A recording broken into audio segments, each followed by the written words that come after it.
Hello students, एक बार फिर से मैं आपके सामने हूँ और आपका स्वागत करता हूँ आपके अपने फेवरेट चैनल एडुफ्यूचर पे।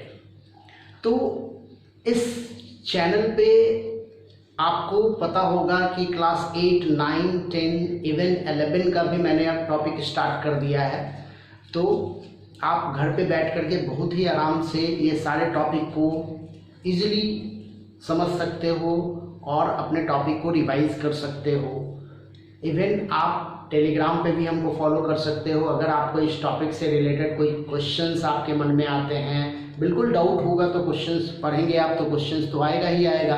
तो अगर आपको कोई डाउट है तो आप टेलीग्राम चैनल पे भी हमको फॉलो कर सकते हैं। आप टेलीग्राम पे भी एडुफ्यूचर को सर्च कीजिए और वहाँ पे आप हमको क्वेश्चन प्रोवाइड कीजिए, आपको आंसर ज़रूर मिलेगा। तो चलिए, आज का जो टॉपिक मैं बताने जा रहा हूँ वो है क्लास 9 का बहुत ही इम्पॉर्टेंट टॉपिक ग्रेविटेशन से, that is change of acceleration due to gravity.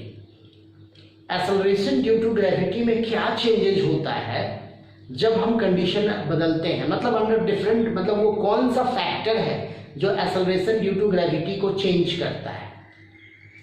तो आज हम लोग उसी फैक्टर पे बात करने जा रहे हैं। तो देखिए, आपको याद होगा फॉर्मूला इसका क्या था, G = gm/r²। मैंने उस समय भी बताया था, इसके पिछली वीडियो में भी मैंने बताया है आपको कि G ये क्या है, कांस्टेंट है। ये है मेरा यूनिवर्सल ग्रेविटेशनल कांस्टेंट। और जब यूनिवर्सल ग्रेविटेशनल कांस्टेंट को हम हटाते हैं तो हम कह सकते हैं m/r², जहां m क्या है भाई, मास ऑफ अर्थ है, और r क्या है, रेडियस ऑफ अर्थ है। तो देखिए, तो ये G डायरेक्टली प्रोपोर्शनल है मास ऑफ अर्थ के। कहने का मतलब अगर मास ऑफ अर्थ बढ़ाया जाए तो क्या होगा, G का वैल्यू बढ़ेगा। मास ऑफ अर्थ को घटाया जाए तो G का वैल्यू क्या होगा, घटेगा। तो पहला फैक्टर तो यही हो गया। तो सबसे फर्स्ट फैक्टर क्या हो जाएगा, मास ऑफ अर्थ। देखिए, मैं आज स्पेशली यही बात करने जा रहा हूं आपसे कि वो कौन से फैक्टर हैं जो G को इन्फ्लुएंस करते हैं, G को प्रभावित करते हैं। ठीक, दूसरा फैक्टर क्या हो जाएगा हमारा, रेडियस। देखिए, G जो है वो इन्वर्सली प्रोपोर्शनल है किसके, r² को, या फिर आप ऐसा भी कर सकते हैं √G प्रोपोर्शनल टू 1/r। हम ये दोनों एक ही बात है, ये दोनों एक ही चीज कहा जा रहा है। तो देखिए, तो r जो है वो क्या है, इन्वर्सली प्रोपोर्शनल, वो भी किसके, स्क्वायर रूट के, है ना। मतलब अगर r का वैल्यू आप बढ़ाओगे तो G का वैल्यू क्या होगा, घटेगा, स्क्वायर रूट से घटेगा, है ना। r का वैल्यू घटाओगे तो G का वैल्यू क्या होगा, बढ़ेगा स्क्वायर रूट के हिसाब से। लेकिन इसमें कुछ चेंजेज होता है, वो हम लोग देखेंगे आगे, क्योंकि जब आप वैल्यू घटाओगे तो मास में भी तो चेंजेज होगा, वही बात है। तो खैर, तो दूसरा फैक्टर आपका क्या हो जाएगा, हाइट। और तीसरे फैक्टर को अगर हम लोग देखते हैं वो क्या होगा, तो शेप ऑफ अर्थ। क्या हो जाएगा, शेप ऑफ अर्थ। देखो, शेप ऑफ अर्थ की वजह से ही रेडियस चेंजेज होता है ना। अगर हम अर्थ के शेप को देखें तो ये ऑलमोस्ट स्फेरिकल नहीं है, वो थोड़ा सा हिस्सा यहाँ पे भी डाउन है और थोड़ा हिस्सा यहाँ भी डाउन है। आपको पता होगा, एप्पल टाइप का लगता है, है ना। तो ये जो पार्ट आप देख रहे हो इसको हम लोग क्या बोलते हैं, पोल, और ये वाला हिस्सा को हम लोग क्या बोलते हैं, इक्वेटर। तो पोल जो है और इक्वेटर, ये दोनों का अगर आप रेडियस देखो, मतलब रेडियस ऑफ क्या देखें, पोल, और रेडियस ऑफ क्या देखें, इक्वेटर, तो आपको पता होना चाहिए कि रेडियस ऑफ इक्वेटर जो है ये 21 किलोमीटर ज्यादा है पोल से। मतलब radius of equator is equal to होता है radius of pole plus 21 kilometre लगभग। मतलब रेडियस ऑफ इक्वेटर जो है वो रेडियस ऑफ पोल से ज्यादा है। तो ऐसी कंडीशन में r का वैल्यू क्या होगा, घटेगा, है ना। तो आपको पता चलना चाहिए, आपको ये बात जानकारी होनी चाहिए कि यहाँ पे जो G का वैल्यू होगा वो मैक्सिमम होगा। अभी मैंने बताया ना कि रेडियस घटेगा तो G का वैल्यू बढ़ेगा, तो यहाँ पे मैक्सिमम होगा, और इक्वेटर पे क्या होगा, मिनिमम होगा। इक्वेटर पे होगा मिनिमम। ये बड़ा इंपॉर्टेंट बात मैं बता रहा हूँ आपको कि G का वैल्यू पोल पे क्या होता है, मैक्सिमम होता है, और इक्वेटर पे क्या होता है, मिनिमम होता है। क्योंकि यहाँ पे r का वैल्यू ज्यादा है, कितना ज्यादा है, 21 किलोमीटर के लगभग। ओके, अगला कौन सा फैक्टर हो सकता है? चौथा फैक्टर होता है रोटेशन ऑफ अर्थ। क्या होता है? Rotation of earth. देखो, इसके बारे में आपको बहुत ज़्यादा डिटेल नहीं पढ़ना है आपके स्टैंडर्ड में, लेकिन आप एक बेसिक बात जान लो कि अर्थ का रोटेशन बढ़ेगा ना तो जी का वैल्यू घटेगा। रोटेशन टाइम अगर डिक्रीज करेगा, रोटेशन टाइम क्या होगा अगर डिक्रीज करेगा? मान लो 24 घंटे में अर्थ मूव कर रही है, 24 घंटे में एक रोटेशन लेती है ना, तो मान लो ये रोटेशन जो है वो और कम समय में लो, और कम समय में ले तो क्या होगा? तो जी का वैल्यू क्या होगा? घटेगा। मतलब रोटेशन डिक्रीज करेगा तो जी का वैल्यू भी क्या होगा? घटेगा। और रोटेशन इंक्रीज करेगा तो जी का वैल्यू भी क्या होगा? बढ़ेगा। ओके, ये इंपॉर्टेंट बात है। मतलब रोटेशन का टाइम अगर डिक्रीज करेगा तो आप ऐसे कह सकते हो कि रोटेशन अगर बढ़ा तो जी का वैल्यू क्या होगा? घटेगा, क्योंकि रोटेशन बढ़ेगा तो टाइम घटेगा ना। मैं रोटेशन टाइम की बात कर रहा हूं। देख लो, रोटेशन बढ़ा तो जी का वैल्यू घटा, रोटेशन बढ़ा तो टाइम पीरियड क्या होगा? घटेगा, तो जी का वैल्यू भी क्या होगा? घटेगा। और रोटेशन अगर घटा तो जी का वैल्यू क्या होगा? बढ़ेगा। यही सीक्वेंस है। ओके, अब हम लोग बेसिकली यहाँ पे बात करने जा रहे हैं हाइट के रिस्पेक्ट में। मतलब एक हाइट पे क्या होता है जी का वैल्यू, और डेप्थ पे क्या होता है जी का वैल्यू। जो आपका जो सिलेबस है उसी से रिलेटेड हम लोग बात कर रहे हैं। ओके, तो चलिए आगे बढ़ते हैं हम लोग। तो हम लोग बात कर रहे हैं change of value of g at particular height from earth surface, है ना। अर्थ सरफेस से खास हाइट पे जी का वैल्यू कैसे बदलता है, हम लोग इसी से रिलेटेड बात कर रहे हैं। जरा ध्यान देना। देखो, ये आपका अर्थ हो गया, ऑलमोस्ट स्फेरिकल मान रहे हैं हम लोग, लगभग स्फेरिकल है इसीलिए ऐसा लिया जाता है। और ये इसका सेंटर है। अब यहाँ से यहाँ जो रेडियस है उसको हम क्या मानेंगे? आर मानेंगे, कैपिटल आर मानेंगे। और मान लो ऑब्जेक्ट इस हाइट पे है तो इसके बीच का जो हम मानेंगे वो क्या मानेंगे? एच मानेंगे। ओके, मैं सीधा लिख रहा हूँ, एच मानेंगे, है ना। और इसका मास हम मानेंगे क्या? एम। और इसके मास को मानेंगे ये एम। तो आपको पता है इसके मास पे तो डिपेंड करता नहीं है जी, क्योंकि फॉर्मूला मेरा क्या होता है? G is equal to GM by R square, ये फॉर्मूला होता है ना। अब देखो ये क्या है? एट सरफेस ऑफ अर्थ है। ये वैल्यू जो आप दिया गया है ये क्या है? अर्थ के सरफेस पे ये वैल्यू है। ओके, नाउ नेक्स्ट इंपॉर्टेंट बात, जब हम यहां जाएंगे मतलब जी डैश अगर हम लोग निकालेंगे तो क्या हो जाएगा? GM by R plus H का होल स्क्वायर हो जाएगा। समझ में आ रही है बात? तो ये मेरा इक्वेशन 1 है और ये मेरा इक्वेशन क्या है? 2 है। ये क्या है? एट हाइट h, मतलब h हाइट पे ये g का वैल्यू है। अब जरा देखो, अगर हम लोग इस दोनों इक्वेशन को डिवाइड करते हैं, कहने का मतलब मैं क्या कर रहा हूं? जी डैश बाई जी कर रहा हूं। तो देखिए तो क्या हो जाएगा? GM by R square by GM by R plus H का होल स्क्वायर, ऐसा लिखेंगे क्या? अगर आप इसको प्रॉपर्ली सॉल्व करोगे तो देखो ये मल्टीप्लाई जाएगा और क्या हो जाएगा? ये ऊपर आ जाएगा, है ना। तो हम इसको ऐसे लिख सकते हैं, GM by R square into R plus H का होल स्क्वायर बाई जीएम। देखिए तो आप ऐसे कर सकते हो, बहुत आसान है। This GM and this GM is what? Cancel. बचा क्या मेरे पास? बचा क्या मेरे पास? देखिए मैं यहां लिख रहा हूं, क्या बचा? तो G dash by ji is equal to R plus H का whole square by R square, ये बचा ना। अब क्या हो गया? G dash by ji is equal to R plus H by R का होल स्क्वायर हम कर सकते हैं, जरा ध्यान दीजिए। कोई प्रॉब्लम नहीं। आगे बढ़ते हैं।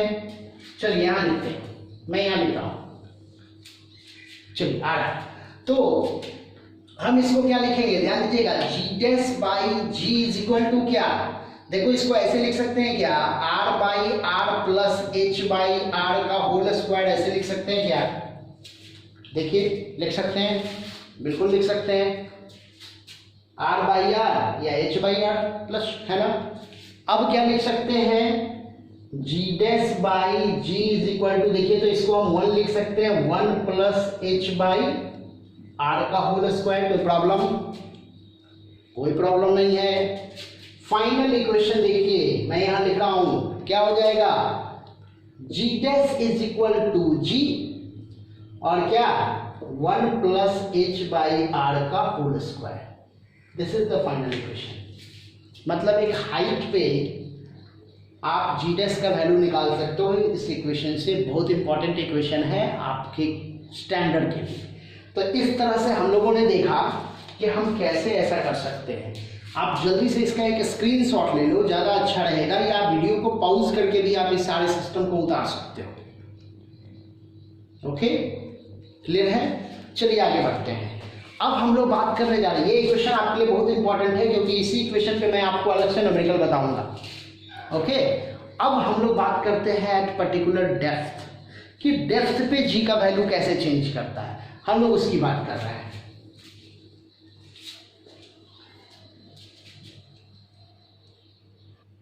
तो चलिए स्टूडेंट, अब हम लोग समझ रहे हैं वेरिएशन ऑफ जी एट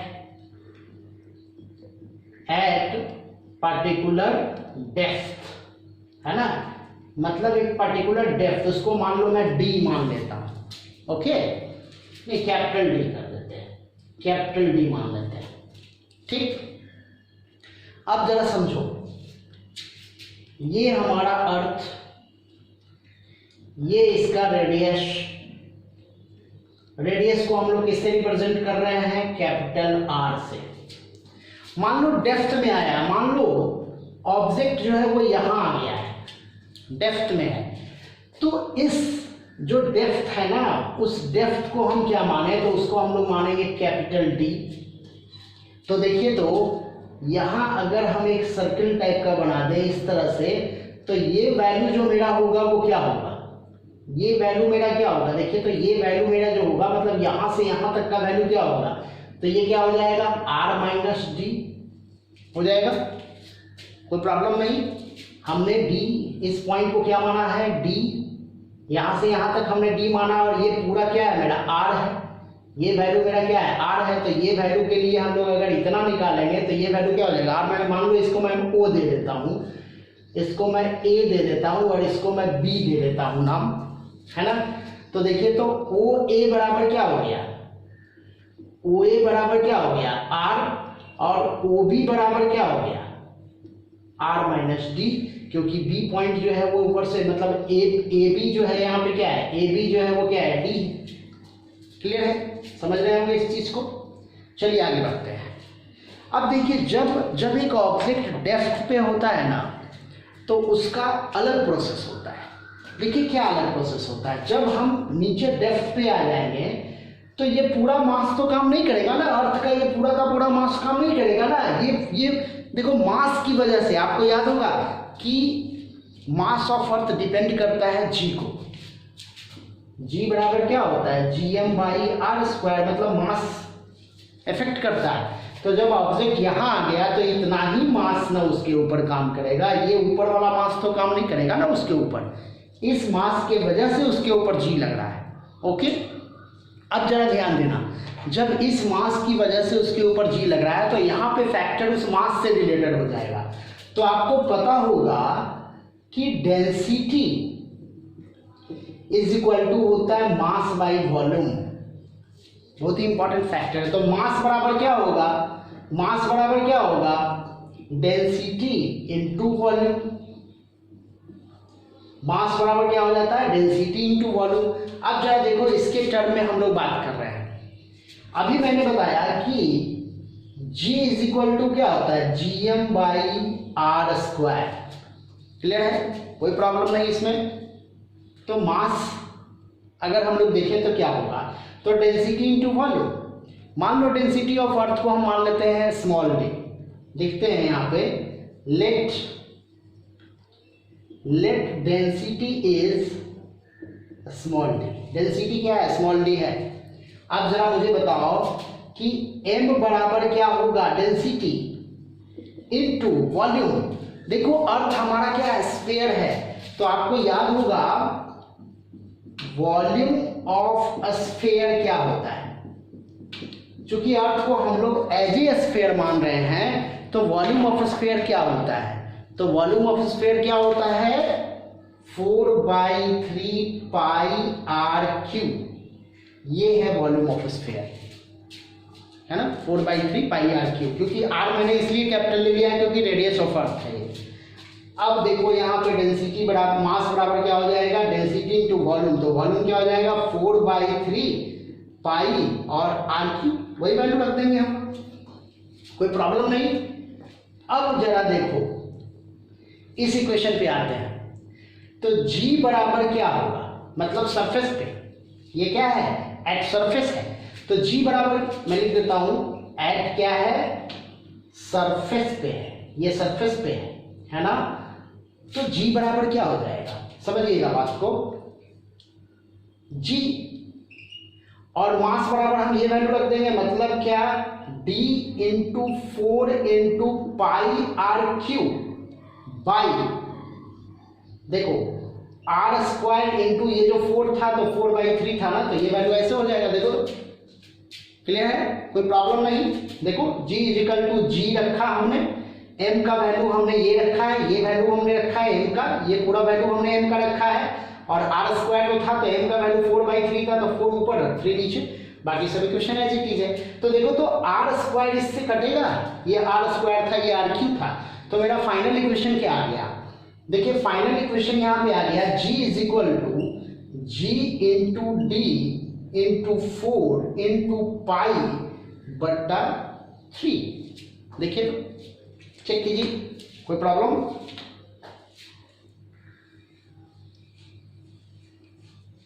कोई समस्या नहीं। चलिए आगे बढ़ते हैं। अब हम लोग बात करते हैं डेप्थ पे। तो एट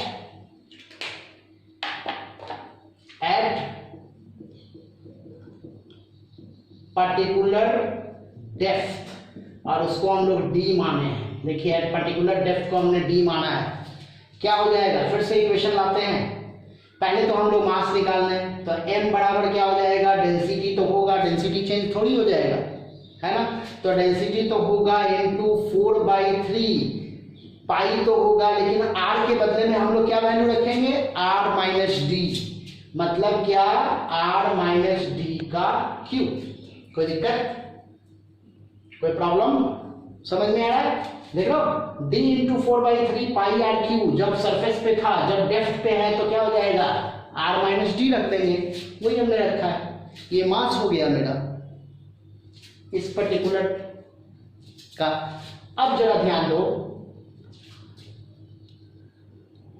इक्वेशन पे आते हैं। क्या इक्वेशन है, g इज इक्वल टू, तो g तो होगा, m के बदले में क्या होगा, ये वैल्यू रखाएगा, मतलब d into 4 into pi into r-d का होल क्यूब बाई क्या, r-d का होल स्क्वायर। देखो डेप्थ पे है ना, तो r रख रहे थे ना हम लोग यहाँ पे, हम लोग यहाँ पे r रख रहे थे, तो r-d का होल स्क्वायर इंटू ये 4 वाला का हिस्सा जो ये 3 है वो 3 आ जाएगा। देखिए चेक कीजिए, कोई प्रॉब्लम, कोई प्रॉब्लम नहीं होना चाहिए। नाउ देखो ये r-d का स्क्वायर है और ये r-d का क्यूब है, तो कट जाएगा, एक बचेगा, तो बचा क्या, अच्छा ये हम लोग gd निकालना है, डेप्थ पे है, तो क्या हो जाएगा, g into D into 4 into pi into r-d by 3। Check करो, कोई प्रॉब्लम, कोई समस्या नहीं है, आगे बढ़ जाए। तो ये मेरा हो गया इक्वेशन 1 और इसको हम मानेंगे इक्वेशन 2।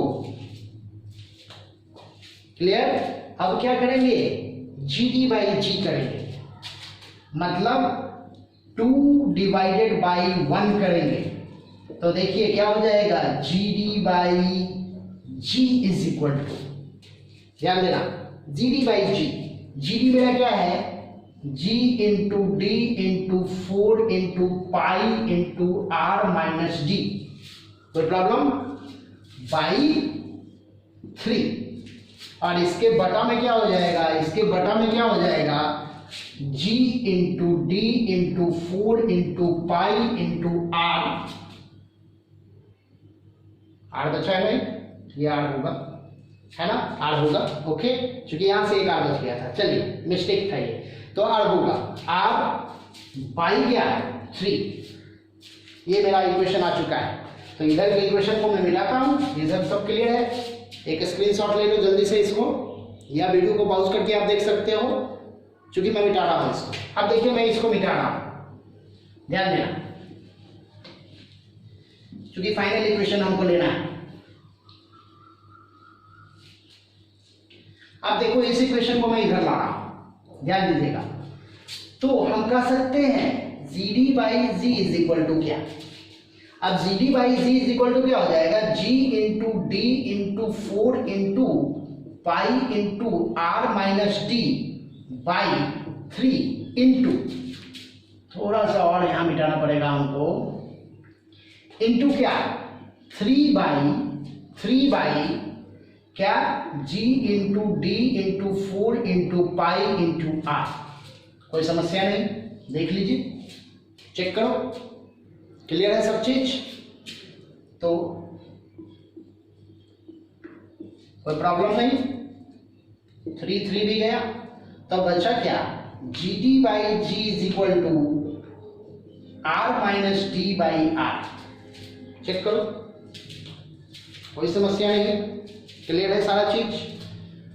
तो GD by ji is equal to R by R minus d by R भी तो कर सकते हैं, बात तो वही है, या फिर GD by ji is equal to 1 minus d by are.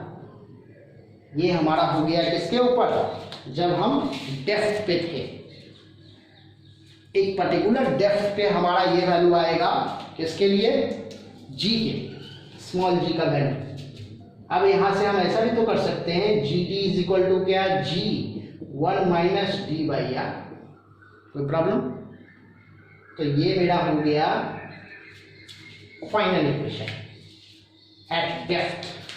तो इस तरह से आपने समझ लिया कि हाइट पे क्या है फॉर्मूला और डेप्थ पे क्या है फॉर्मूला, ये सारा आपका क्लियर है। ओके,